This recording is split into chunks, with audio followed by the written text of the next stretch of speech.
ओम पूर्णमदः पूर्णमिदं पूर्णात् पूर्णमुदच्यते पूर्णस्य पूर्णमादाय पूर्णमेवावशिष्यते। ओम शांति शांति शांतिः। शंकरं शंकराचार्यं केशवं बादरायणं सूत्रभाष्यकृतो वन्दे भगवन्तौ पुनः पुनः। ईश्वरो गुरुरात्मेति मूर्तिभेदविभागिने व्योमवद्व्याप्तदेहाय दक्षिणामूर्तये नमः। ओम शांति शांति शांति। हम लोग सर्व वेदांत सिद्धांत सार संग्रह को लेकर विचार कर रहे थे। विचार हुआ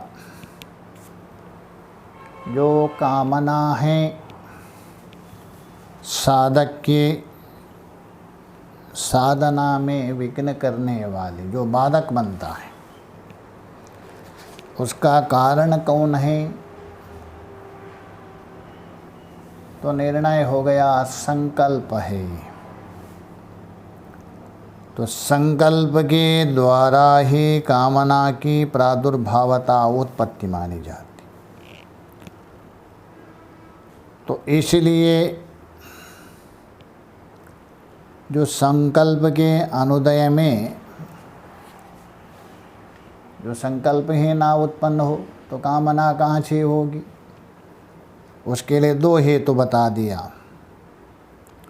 जिस वस्तु का जैसा स्वरूप है, जो जैसा है वैसा ही उसको जानो। अशोभनीय पदार्थ है, अनर्थ का कारण है, उसको वैसा ही समझो। शोभना बुद्धि से मत देखो। एक मतलब जिसका जैसा स्वरूप है उसको वैसा ही जानो। और दूसरा, ये अनर्थ का कारण है मेरा, इससे मुझे सुख नहीं मिलेगा, मेरा कल्याण नहीं होगा, ये चिंतन करे। तो ऐसा यदि करे तो संकल्प के अनुदय हो जाएगा। तो संकल्प का यदि अनुदय हो गया तो कामना का उदय, कामना की उदय कहाँ से? तो काम का भी उदय नहीं होगा। उसको ही स्पष्ट किया था, जैसा अत्यंत अमूल्य रत्न में यदि आपकी पत्थर बुद्धि हो गई, शिला बुद्धि हो गई, तो वहाँ ग्रहण करने में आप प्रवृत्त नहीं होंगे। प्राप्त करने के लिए कोई आपके अंदर व्यापार नहीं होगा। प्राप्त करने में प्रवृत्ति तभी होगी सुंदर बुद्धि के कारण। कल दृष्टांत के द्वारा समझा दिया था। और जो बहुत लोग मानते हैं धन सुख का कारण है, धन पर्याप्त होने से मेरा पास धन पर्याप्त रहे, मैं सुखी रहूं, सुखी जीवन व्यतीत करूं, किंतु ऐसा नहीं। धन भय का कारण है, दुखों को बढ़ाने वाला है और प्रचंड आपका विनाश करने वाला है। सगे संबंधियों में स्पष्ट भेद डालने वाला है। और आपके अंदर जो विशिष्ट गुण है, सौजन्यता है, उसका बाधक है। और कंजूस कृपण व्यक्ति है, उनके द्वारा अत्यंत मोहायुक्त होकर उसमें ही प्यार करने में प्रवृत्त करवाता है, अर्थात प्यार में लग जाता है। और मुक्ति मार्ग के लिए साधक के लिए सबसे बड़ा रोड़ा है साधन में व्यवधान डालने वाला, और आपका अंतःकरण को भी अशुद्ध करने वाला, शुद्ध नहीं करता, ऐसा धन है। उसमें सुखत्व बुद्धि। उसके बाद ये भी बता दिया धन को एकत्रित करने के लिए कितना कष्ट होता है, रक्षा करने के लिए भी कष्ट, यदि दान देते हैं तभी भी आपको कष्ट, और इतना मेहनत से कमाया हुआ पैसा दान दे रहे हैं, व्यय कर रहे अथवा अन्य अन्य कारण से कष्ट ही कष्ट है।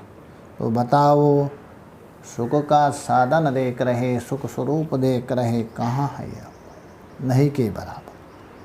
तो यहाँ तक हम लोगों ने विचार किया था। आगे जो बता रहे, जो पदार्थ को आप प्राप्त करते हो, पदार्थ को ग्रहण करने में प्रवृत्त होते हो शोभनत्व बुद्धि के द्वारा, मदीय इष्ट साधनम, इस भाव से जैसा जैसा आप ग्रहण करने जाएंगे, परिग्रह करते रहेंगे, लोभ बढ़ते जाता है। बड़े बड़े व्यक्तियों में भी देखा जाता है, सत्पुरुषों में भी, जो वस्तु दे रहे कुछ प्राप्त हो रहे और उसके द्वारा लोभ बढ़ जाता है, और जहाँ से प्राप्त हो रहे उसको अनावश्यक प्रशंसा भी करने लगते हैं, और ये तो ऐसा व्यक्ति है करके। तो इसलिए यहाँ बता रहे, सामान्य लोगों को तो दूर बात है, जो सत्पुरुष है, तत्वज्ञानी छोड़ करके सत के ओर प्रवृत्त हो जाते हैं, शास्त्रज्ञ भी है, ऐसे जो सत्पुरुष उनको भी लोभ बढ़ जाता है। ये बताने जा रहे, देखिए आगे के श्लोक में, सतामपि पदार्थस्य लाभा लोभा प्रवर्तते, विवेको लुप्यते लोभात् तस्मिन् लुप्ते विनश्यति। सतामपि पदार्थस्य लाभा लोभ प्रवर्धते, विवेको लुप्यते लोभात् तस्मिन् लुप्ते विनश्यति। अपि शब्द दिखा रहा है, सताम अपि, जो सत्पुरुष है, सन्मार्ग में प्रवृत्त है, शास्त्रज्ञ है, प्रतिष्ठित है, ऐसे सत्पुरुषों को भी पदार्थों के लाभ से, जो अनुकूल पदार्थ प्राप्त होने से, धन है अथवा अन्य जो कुछ प्राप्त होने पर, उनके लाभ से लोभ बढ़ जाता है। उनके अंदर भी लोभ आने लगता, अरे उन्होंने इतना दिया और थोड़ा कुछ दे तो अच्छा था। तो सत्पुरुषों को भी उन पदार्थों के लाभ से लोभ बढ़ता है। यदि आपके अंदर विचार ना हो, चिंतन ना हो, दोष दृष्टि ना हो, तो बढ़ना निश्चय। तो ये बोल रहे हैं, तो उनमें भी लोभ बढ़ जाता है। इतना लोभ बढ़ जाता है, उसमें आप दूसरे को देने के लिए 100 रुपये निकलने के लिए मुश्किल हो। ऐसा था, एक व्यक्ति कोई बता रहे थे गुजरात में, बहुत बड़े विद्वान, पैसे भी थे उनके पास, बीमार भी हो गया कोई है तो 100 रुपये तक नहीं देते। तो किसी ने पूछा, महाराज आपके पास है? अरे है, तो उसको देख करके मैं प्रसन्न हो जाता। ऐसे लोग हैं। सताम अभी पदार्थस्य लाभात् लोभो प्रवर्धते, लोभ बढ़ जाता है। विवेको लुप्यते लोभात्, इतना ही नहीं, आपका जो विवेक है, विचार करने की सामर्थ्य है, चिंतन करने की बुद्धि है, वो कुंठित हो जाती। जैसा तलवार है, जंग लग जाता है, जल के साथ संबंध होने से लोहे की तलवार क्या होता है, जंग लगता है। वैसा ही आपकी बुद्धि है, विषय रूप जल से जंग लगता है इसमें, इसलिए बोल रहे हैं विवेको लुप्यते लोभाद, लोभाद विवेको लुप्यते। विवेक का मतलब है कर्तव्य बुद्धि, मेरा कर्तव्य क्या है, मेरा अकर्तव्य क्या है, ये जीवन मिला किसके लिए, इससे क्या करना है। तो कर्तव्य अकर्तव्य बुद्धि लोभ हो जाता है। और जिनसे ग्रहण करने योग्य नहीं ऐसे व्यक्ति से भी ग्रहण करने लगता। श्रुतियों में आया नहीं ग्रहण करने योग्य होते ऐसा कुछ पापी लोग होते ऐसा कमाते, उनसे भी लेने के लिए तैयार हो जाते हैं, क्योंकि आपकी बुद्धि विवेक बुद्धि समाप्त हो गई। तो इसलिए बोले विवेक लुप्यते लोभात् तस्मान् लुप्ते विनश्यति। विवेक लुप्त हो गया, कर्तव्य बुद्धि नष्ट हो गए, शास्त्र का संस्कार लुप्त हो गया, महापुरुषों के द्वारा प्राप्त हुआ उपदेश वो सारा लुप्त हो जाएगा। वह मनुष्य स्वयं नष्ट हो जाता है और स्वयं नष्ट होने से ऐसा ऐसा कार्य करने लगता है तो पाप आदि बढ़ जाता है लोभ से। तो कहा दिया है अन्यत्रा भी लोभा प्रतिष्ठ पापश्च प्रसूतिर्लोभ एव च द्वेषक्रोधादिजनको लोभा पापस्य कारणम्। लोभः प्रतिष्ठः पापस्य, पापस्य प्रतिष्ठः लोभ। जो पाप में प्रतिष्ठित होता है व्यक्ति, पाप करने में प्रवृत्त होता है, पाप करने में भी भयभीत नहीं होता है, संकोच नहीं करता है। क्यों? लोभ के कारण। इसलिए लोभ है, पाप का प्रतिष्ठा है। अतः पाप करने में प्रवृत्त होता है, पाप प्रतिष्ठा करता है, वो पाप का आश्रय करता है। पाप का आश्रय करने से व्यक्ति लोभी होता है, पाप का आश्रय करके लोभ होता है, लोभ से पाप भी होता है। प्रसूति लोभ एव चः,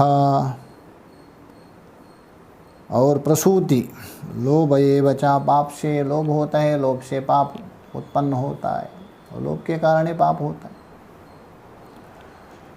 द्वेष क्रोधादि जनको, द्वेष है, क्रोध है, इनका जनक है। आप लोभ किया किसी वस्तुओं में नहीं मिला, उससे द्वेष किया अथवा क्रोध किया, तो क्रोध और द्वेष का जनक बनता है कौन? लोभ। लोभा पापस्य कारणम, और लोभ ही पाप का कारण है।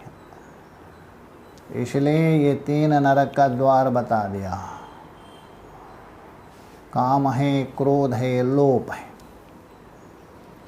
तो पाप का कारण। क्योंकि लोभ के कारण जहाँ मनुष्य के अंदर लोभ हो जाता है, लोभ की प्रादुर्भावता हो जाती है, मनुष्य कुछ भी कर सकता है।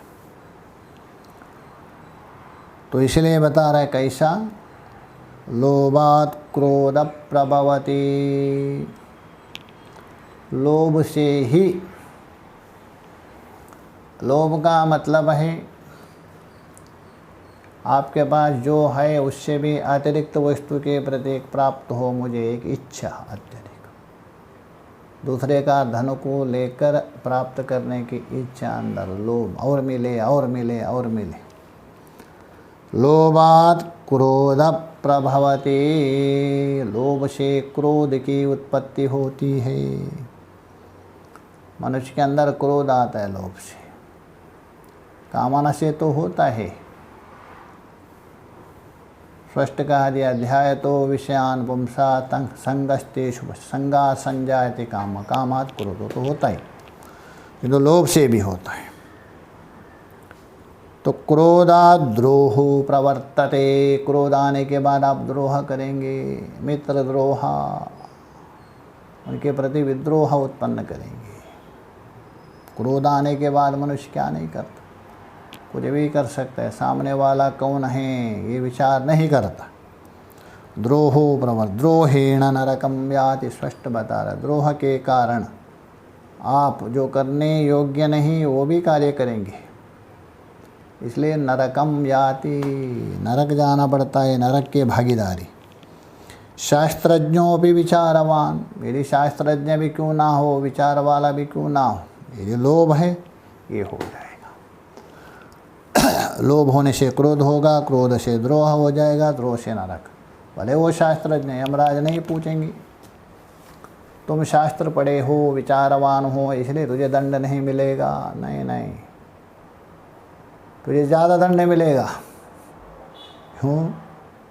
अरे तो शास्त्रज्ञ है, शास्त्र का अध्ययन किया है, जानते हुए कर रहे। अरे अनजान से कोई करे तो उनके लिए आप छूट दे सकते, चलो बेचारा पता नहीं है, उनको जानकारी। और जानने के बाद है उसमें ज़्यादा माना जाता है। आप जानते हैं उसके बाद भी कर रहे हैं। जैसा एक बच्चा है, अबोध है, उनको पता नहीं, अनजान से अग्नि में हाथ डाल दिया, उसके प्रति आप सहानुभूति प्रकट कर सकते, क्योंकि अनजान है, उसको पता नहीं। और एक जानता है व्यक्ति जानबूझ करके हाथ डाले, उसको क्या कहें आप? क्या सहानुभूति करेंगे उनके ऊपर? तो करेंगे तो ऊपर ऊपर है, उल्टा उसको सुनाएंगे, साला मूर्ख ऐसा किया करके। तो इसलिए शास्त्रज्ञ जो है वो यदि करे उसके लिए अधिक दोष है, जानते हुए आप कर रहे हैं। इसलिए बोला शास्त्रज्ञों भी विचारवान, वो भी ये कर सकता है यदि लोभ यदि है। और लोभ से क्या क्या कर नहीं सकता व्यक्ति, देखा भी जाता है। पुराण में थोड़ा देखिए, इतिहास में देखिए, ये राजे हो गए बड़े बड़े, अपने ही जो पिता है, भाई है, उनको मरवा भी दिया है, कारागृह में डाला है, केवल लोभ के कारण। तो इसलिए वहाँ बता रहे, मातरम पितरम पुत्रम भ्रातरम वासुरत्तमम लोभाविष्टनरो इति हन्ति स्वामिनम वा सहोदरम। लोभाविष्ट पुरुष अपना वस्तु को प्राप्त करने के लिए, लोभी व्यक्ति, मातरम अपने माता, पितरम पिता को भी, पुत्रम पुत्र को भी मार देते, भ्रातरम व अपना भाई को भी, सुहृतम हितैषी उनको भी मारेंगे लोभाविष्ट पुरुष। ये नहीं देखेंगे मेरा माता है, पिता है, पुत्र है, भाई है, हितैषी है, गुरुजन है, नहीं सोचेंगे। कौन? लोभाविष्टो नरो हन्ति स्वामिनाम व सहोदरम। स्वामी हो अथवा सहोदरः, इनको भी मारने लगता है लोभ के कारण, लोभाविष्ट है। इसलिए कहा दिया है भर्तृहरि जी ने, लोभश्चेद गुणेन किं विशुनता यद्यस्ति किं पातके। लोभ यदि है आपके पास और गुण हो या ना हो, बस सारे गुण होने पर भी कोई मान्यता नहीं होती।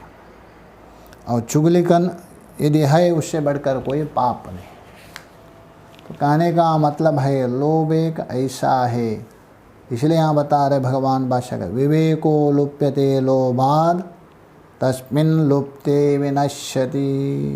विवेक लुप्त हो जाने पर वो मनुष्य नष्ट होता। कैसा नष्ट होता है अभी बता दिया, अन्यत्र बता दिया। आगे जो बता रहे धन को लेकर, ये लोभ भी धन को लेके हुआ है। अभी दो है, एक के पास धन है, एक के पास धन नहीं है, दोनों दुखी रहते, दोनों दुखी होते। तो इसलिए बता रहे, दहत्यालभिनिस्वत्वं लाभे लोभो दहत्यमुं तस्मा संतापर्कं वित्तं कस्य सौख्यं प्रयच्छति। दहत्यालभिनिस्वत्वं लाभे लोभो दहत्यमुं तस्मा संतापर्कं वित्तं कस्य सौख्यं प्रयच्छति। तो वित्तम दहति अलाभे। धन की जो धन है, वित्त है, उसका अलाभे बोल तो ना मिलने पर, दरिद्र मनुष्य निस्वत्वम, निस्वत्वम बोल तो जिसके पास धन नहीं है, निर्धन है। स्वत्वा कहते धन, निस्वत्व का मतलब है धन रहित, जिसके पास धन नहीं है कौड़ी भर के, वो व्यक्ति अलाभे धन के ना मिलने पर वो दरिद्र व्यक्ति क्या करता है, दहति अतः जलते रहता है। मतलब वो निर्धनता अर्थात धन की अभावता उसको जलाती है। अर्थात जलाने का मतलब ऐसा नहीं अरे मैं गरीब हूँ, देखो उनके पास कितना धन है, कितने मस्ती से कितना बड़ा बंगला बना दिया, बढ़िया बढ़िया गाड़ी है उनके पास, मेरे पास एक साइकिल भी नहीं है, खाने के लिए ठिकाना नहीं, वो बढ़िया बढ़िया खाता है, फल फूल खाता है और काजू बादाम आदि खाता है, हमारे पास कुछ भी नहीं है, रहने के लिए ठिकाना नहीं। इस प्रकार धन के अभाव के कारण आने वाली जो निर्धनता है, दारिद्र्यता है, उसको जलाती है। वो जलाना धन नहीं है, अपना मन का सोच है, आपका विचार है, आपका चिंतन है, वो जलाते। धन क्या जलाएंगे, निर्धनता क्या जलाएंगे बेचारा। तो इसलिए बता रहे हैं दहति किम, निर्धनता, निस्वत्व, जो निर्धनता है, दारिद्र्यता है, जलाती है। किनको, जो दरिद्र पुरुष है, जिसको धन नहीं मिला है, उसको जलाती है। चलो मान भी लिया धन मिल गया आपको, जो निर्धनता है अभी जलाती थी वो तो जलना तो बंद हो गया, धन तो मिल गया, अच्छी बात है। तो लाभे लोभो दहत्यमुम, धन मिल गया, एक जलाना जो बंद हो गया आपका। धन मिलने पर उनके हृदय में लोभ का जो संताप है वो जलाने लगता है। अरे दरिद्रता जला रहे थे, वहाँ से छुटकारा पा लिया, अभी लोभ की जो चिंता है, लोभ है, वही सताने लगेगा, वो जलाने लगेगा। इसलिए बता रहे लाभे, लाभे बोल तो धन लाभे मिलने पर, लोभो उस व्यक्ति के अंदर जो लोभ हृदय में, दहति अमुम, अमुम बोल तो इस व्यक्ति को संतप्त करता है, लोभ जलाने लगता है, जैसे वो जला रहे वैसे। तस्मात्, इसलिए किसी प्रकार से निर्धनता भी जला रहे, मिलने पर लोभ जलाने लगेगा। इसलिए तस्मात् संतापर्कम वित्तम, इस कारण से ये जो वित्त है, वित्त कैसा है, संतापर्कम, संतापर्कम मतलब सूर्य के समान संताप करने वाला है। अर्थात जो मनुष्य है उनके हृदय में संताप देने वाला है, दुख देने वाला है, त्रास देने वाला है। जैसा सूर्य जो अत्यंत प्रचंड ताप के द्वारा जगत को तपाता है, उसी प्रकार ये लोभ भी हृदय को दुख देने वाला, संतप्त करने वाला होता है। कौन? लोभ का कारण धन, धन का चल रहा है। तस्मा संतापार्कम वित्तम, वित्तम बोल तो धन, लोभ उत्पन्न करते हुए इस मनुष्य के हृदय में दुख देने वाला होता है। कस्य सौख्यम प्रयश्चति, जगत में भला किसको सुख देता है धन? नहीं, अधिक से अधिक दुख का ही कारण बनता है। भले वो सुख मान के बैठे अलग, आप देख लीजिए जिसके पास अत्यधिक होते हैं कभी सुखी होता है? तो इसलिए बोल रहे कस्याः सौख्यम प्रयश्चति, बताओ इस जगत में भला किसको सुख देता है? अर्थात किसको भी नहीं है, दुख ही ज़्यादा देता है। ऊपर बताया था, अर्जने रक्षणे दाने करके 72वें श्लोक में बताया था स्पष्ट, दुख का कारण है। ये हो गया।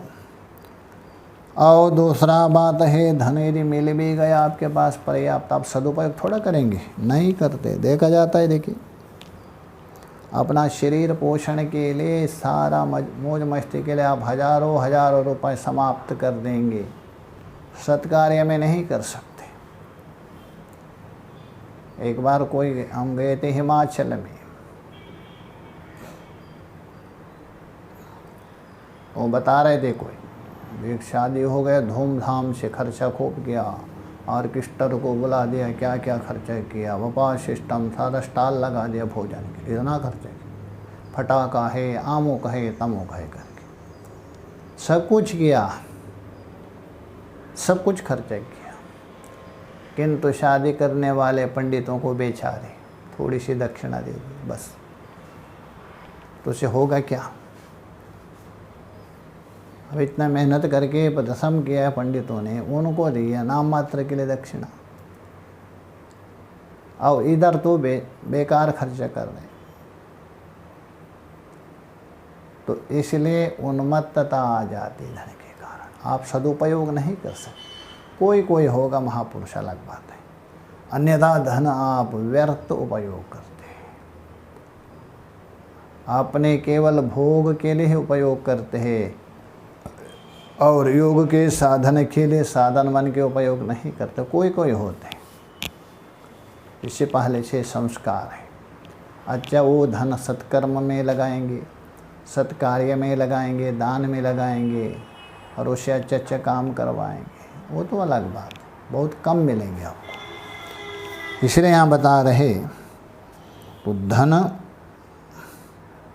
मिल भी गया, उसके भोग से मनुष्य के अंदर उन्मत्तता आ जाती है और पापाचार बढ़ता है, यही बताने जा रहा है। देखिए, भोगेना मत्तता जंतोर दानेना पुनरुद्भवाः व्रतेवो भयता वित्तं नास्त्येव गतिरन्यता। भोगेना मत्तता जंतोर दानेना पुनरुद्भवाः व्रतेवो भयता वित्तं नास्त्येव गतिरन्यता। भोगेना, क्योंकि धन के भोग से, अरे धन की क्या भोग करेंगे, धन को तो खा नहीं सकते आप, मतलब उस धन के द्वारा विषयों को प्राप्त करके, विषयों को खरीद करके आप उसका भोग कर सकते, जो आप चाहेंगे उसको आप ले सकते, क्योंकि आपके पास मनीराम है, धन है, वित्त है। तो इसलिए बोल रहे भोगेना, वो तो धन के भोग से, अतः धन से प्राप्त विषयों के भोग से, मत्तता, अतः उन्मत्तता आ जाएंगे, सोचेंगे मेरे जैसा कोई व्यक्ति है ही नहीं, ऐसा उन्मत्त हो जाता। शराब पिया हुआ व्यक्ति जिस प्रकार उन्मत्त होता है, उसी प्रकार ये धन की नशा चढ़ जाती है उसको, और उस नशा के द्वारा वो कुछ भी करने लगता है, सामने वाले को कुछ नहीं सोचता है। तो इसीलिए बोल रहे भोगेन मत्तता, उस धन के द्वारा वो उन्मत्त होता है, एक नशा चढ़ जाती है, मदिरा पिया हो जैसा। जंतो बोल तो मनुष्य, जीव, उस मनुष्य को उन्मत्तता आती है, तो उन्मत्तता हो जाती है, धन की नशा, धन नशा कहते। चलो, यदि कोई उससे थोड़ा आगे बढ़ गया व्यक्ति, धन को क्या किया, दानेना, उस धन को दान से पुण्य कमा दिया। वो भी दान क्या है, सकाम रूप से कर रहा है, निष्काम रूप से नहीं। इसलिए दान देने से मुझे पुण्य होगा, उस पुण्य का फल मैं भोगे, इस दृष्टि से दे रहे। हाँ, एक दो दान आप ऐसा दे रहे नित्य कर्म मान करके अंतःकरण शुद्ध के लिए, वो तो ठीक, अच्छा माना है, क्योंकि शास्त्र में कहा दिया है 18वें अध्याय में, यज्ञ दाना तपस्सैवा पावनानि मनीषिणा। जो मननशील है, बुद्धिमान पुरुष को यज्ञ है, दान है, तप है, पवित्र करते हैं। और श्रुति में भी देखिए, विविदिशन्ति ब्राह्मणः यज्ञेन दानेन तपसा नाशकेन, श्रुति में है। इसलिए खराब नहीं है दान, अच्छा है, किंतु आप दे रहे उस समय में आपकी सोच क्या है, आपकी भावना क्या है, कामना पूर्वक है अथवा कामना रहित है। यदि कामना पूर्वक है, पुण्य तो होगा आपका, उस पुण्य के फल स्वरूप से आपको आगे दूसरे भोग योनि में जाना पड़ेगा उसको भोगने के लिए। तो धन के द्वारा आपको भोग ही मिला, बंधन ही मिला है क्या नहीं, इसलिए यहाँ बता रहे दान से। तो इसलिए बोल रहे हैं दानेन पुनरुद्भवाः, दान देने से पुण्य फल होगा, उस पुण्य फल भोगने के लिए आपको पुनर्जन्म लेना पड़ेगा। इसलिए दान ने भी क्या किया, आपको जन्म का कारण बन गए ना। हाँ, निष्काम यदि करते हो अंतःकरण शुद्ध होगा, नित्य कर्म हो जाएगा, किंतु यहाँ सकाम को बता रहे, सकाम रूप। तो दानेन पुनरुद्भवा व्रते वा उभयता वित्तम, इसलिए दोनों प्रकार से धन भोग के लिए भी व्यर्थ है और सकाम रूप से जो दान दे रहे उसके लिए, निष्काम नहीं। तो भोग करने से भी आप उन्मत्तता आ गई, सकाम रूप से दान भी देने पर भी पुनर्जन्म का कारण बन गया। उभयता, दोनों तरफ से। वित्तम नास्त्येवा गतिरन्यता, दोनों प्रकार को छोड़ करके धन की और कोई गति नहीं है, मुख्य रूप से दो ही। तो दो गति, नास्ति एव, एण हो गए नास्त्येव, अन्यथा गति ही, और कोई मार्ग नहीं। या तो भोग करके उन्मत्तता को प्राप्त करो, या तो दान देकर पुण्य कमा कर जन्मांतर के प्रति, दूसरे कोई गति नहीं।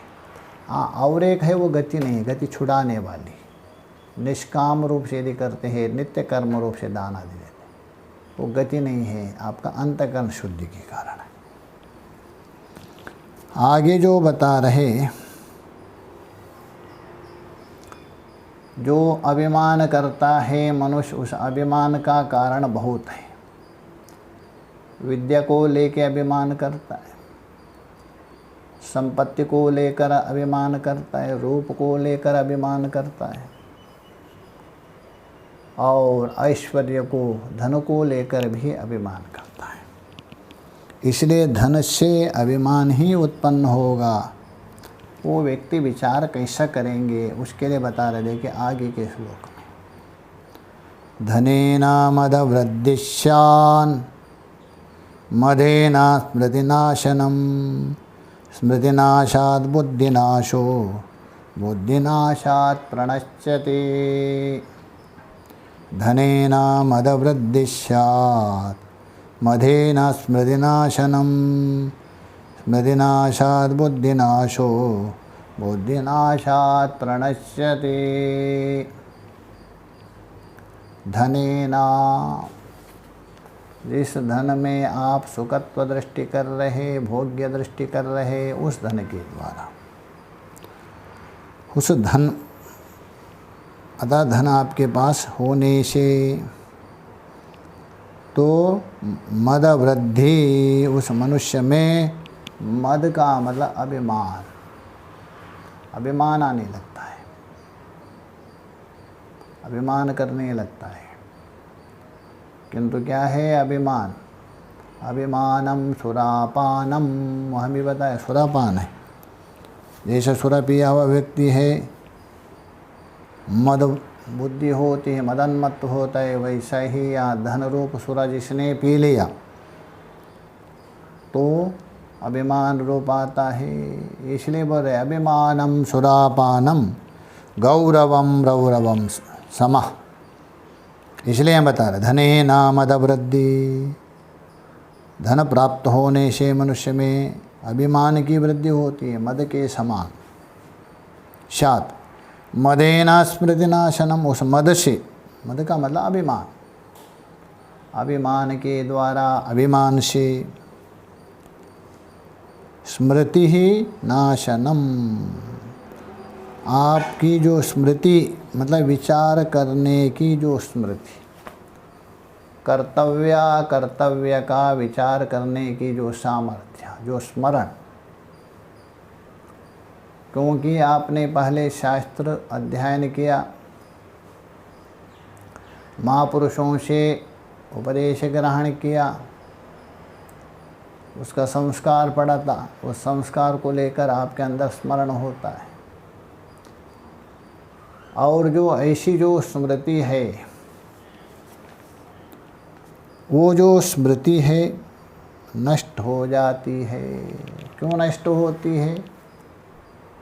अच्छे संस्कार आपके इस मद के कारण न्यग भाव होते हैं, तो न्यग भाव होने से, अच्छा संस्कार से होने वाली अच्छी स्मृति है, स्मरण, वो समाप्त होता है। इसलिए वहाँ बता दिए, ध्यायतो विषयान पुंसा संगस्तेषुपजायते संगात् संजायते कामा कामात् क्रोधोद्भवति क्रोधात् भवति सम्मोहः सम्मोहात् बुद्धिनाश बुद्धिनाशात् प्रणश्यति।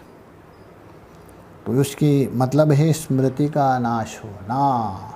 मतलब अच्छा जो स्मरण है, चिंतन है, उसका कारण संस्कार है, वो संस्कार लुप्त हो जाएंगे। लुप्त का मतलब नेक भाव। ये जो मद रूप है उन संस्कारों को दबा देंगे, इसलिए शास्त्र सम्मत वो स्मृति नहीं होगी। अथवा स्मृति का मतलब आत्मा विषयक चिंतन, वहाँ बता दिया है, नष्टो मोहा स्मृतिर्लब्धा। कौन? अर्जुन बता रहे हैं ना 18वें अध्याय, मेरा अज्ञान रूप मोह नष्ट हो गया, आत्मा विषयक जो स्मरण मुझे हो गया। अथवा छांदोग्य उपनिषद में 7वें अध्याय में भूम विद्या में आहार शुद्धो सत्वशुद्धि सत्वशुद्धो ध्रुव स्मृति, वो जो स्मृति है आत्मा विषयक स्मरण, आत्मा विषयक चिंतन, ये नष्ट हो जाता है। क्योंकि आपके अंदर अभिमान हो गया, आपके अंदर जो मद उत्पन्न हुआ है, अहंकार आदि, इसलिए स्मृति नाश हो जाता है। और स्मृति नाश होने से बुद्धि नाश हो, स्मृति का नाश हो गया, आपकी जो बुद्धि है, बुद्धि नाश का मतलब ये नहीं बुद्धि समाप्त होगी, मतलब शास्त्र विषयक, आत्मा विषयक, सन्मार्ग विषयक जो बुद्धि है वो प्रायः लुप्त हो जाती है। इसलिए गीता में देखिए, स्मृति भ्रंशात् बुद्धिनाशो बुद्धिनाशात् प्रणश्यति। स्मृति भ्रंश हो गया, बुद्धिनाश हो गया, बुद्धिनाश होने से प्रणश्यति, दूसरे अध्याय में। तो इसलिए स्मृति नाशात् बुद्धिनाशो बुद्धिनाशात् प्रणश्यति, बुद्धि का नाश होने से प्रणश्यति, उसका नाश होना। इस लोक में तो हो गई, परलोक में आत्मा विषयक है, परलोक भी उसका नष्ट होता है। इस लोक में भी सुखी नहीं रहेगा, इसलिए इस लोक में भी नहीं मिलेगा, परलोक से बहुत वंचित हो जाएगा, क्योंकि आत्मा विषयक स्मृति समाप्त हो गई, अनात्मा विषय का स्मृति बढ़ते गई और अनर्थ करते गए, अनर्थ के ओर अनर्थ, पाप के ओर पाप करते गए। इसलिए सिद्ध होता है जो अज्ञानी है, जो अविवेकी है, जो धन में अथवा धन सुख का कारण है, धन से मैं सुखी हो जाऊं, इस प्रकार ये सोचता है, और धन भोग का साधन है, उससे मैं प्रसन्न हो जाओ, मुझे सुख मिले, मैं दुख से निवृत्त हो, ये भूल है। इसका मतलब क्या? धन नहीं होना चाहिए, सब कुछ कर रहे, व्यर्थ होगा, जिज्ञासा होगी? नहीं, ठीक है, जो चल रहे चलने दे दो। किंतु आप इतने प्रयत्न के द्वारा, इतने प्रयत्न करके, मेहनत करके जो कमा रहे उसको दुरुपयोग मत करो। शरीर को जितने आवश्यकता है शरीर स्वस्थ रखने हैं उतना प्रयोग तो करना। यदि बीमार हो गए उसके लिए लगाना ही पड़ेगा। भोजन के लिए भी क्यों, भोजन करने से शरीर स्वस्थ रहेगा, शरीर स्वस्थ रहे तो मन भी मस्त रहेगा, मन मस्त यदि है आप परमात्मा का भजन कर सकते हैं। इसलिए यदि केवल एक ही दृष्टि है मैं भोग करूं मैं सुखी रहूं, ये गलत है। ये आप सोच रहे वैसा नहीं। शास्त्र और महापुरुष केवल बकबक नहीं बोल रहे, वो विचार करके अनुसंधान करके अनुभव सामने दे रहे हैं। इसलिए धन यदि है आपके पास सदुपयोग करें, सत्कार्य में लगाओ। अपना भोग के लिए जितना आवश्यक है उतना ही पर्याप्त है, अत्यधिक नहीं है। व्यर्थ नहीं करना। कभी कभी देखा जाता है व्यक्तियों को, आपके पास धन है इसलिए खरीद करना है वस्त्र, नया नया वस्त्र खरीद कर, आपके पास पर्याप्त है। कितने हफ्ते में एक डाल सकते आप, 7 दिन बदल बदल डाल सकते, किंतु आपके पास है 100 से ज़्यादा कपड़े। वो एक भी मतलब मेरा पास 3 बक्स साड़ी, क्या करे उसको देख देख करके। एक दिन खराब होगा ना, आप 100 पहनेंगे क्या प्रतिदिन? वो बेचारा किसके पहनने के लिए वस्त्र ने, उसको एक देने से क्या आपत्ति? पहनने के लिए नहीं, ठंडी में वो सुकुड़ रहे, काम पर रहे। आपके पास यदि इतना है पर्याप्त, ठीक है आप रख दे दो, हफ्ते में 7 रख दे दो, चलो और भी रख दो, प्रतिदिन 2 सुबह सायंकाल 14 हो गया, वो रख दे दो। किंतु इतना ढेर सा रख दिया और बेचारा सामने देख रहे, ये क्या है? व्यर्थ नहीं है क्या? उससे होगा तो क्या? जो कमाया हुआ पैसा मेहनत से उसमें डाल, ये ठीक नहीं। इसलिए जितनी आवश्यकता है उतना करो। उसके बाद वो धन है धर्म के लिए अथवा दीनहीन व्यक्ति है उनके उद्धार के लिए, उससे आपको पुण्य होगा। और कमाते हुए जो हुआ पाप उसे निवृत्त होगा, आपका अंतःकरण पवित्र होगा। अपने भोग के लिए व्यर्थ जितना आवश्यक उसे अतिरिक्त नहीं करना। तो पाप एक कमाने के लिए, उसके बाद यहाँ भी आगे भी बुद्धि आपकी भ्रष्ट होती जाए। इसलिए यहाँ धन को दुख का कारण बता दिया। यदि आप सद्गृहस्थ, जैसे वहाँ सानंदम सदनम सुतश्च सुदया, उस दृष्टि से यदि है धन्यो गृहस्थाश्रम तभी माना जाता है। इसलिए धन का सदुपयोग होना चाहिए, उसको दुख का कारण अनर्थ का कारण नहीं बनना चाहिए, ये तात्पर्य। ओम पूर्णमदः पूर्णमिदं पूर्णात् पूर्णमुदच्यते पूर्णस्य पूर्णमादाय पूर्णमेवावशिष्यते। ओम शांति शांति शांति।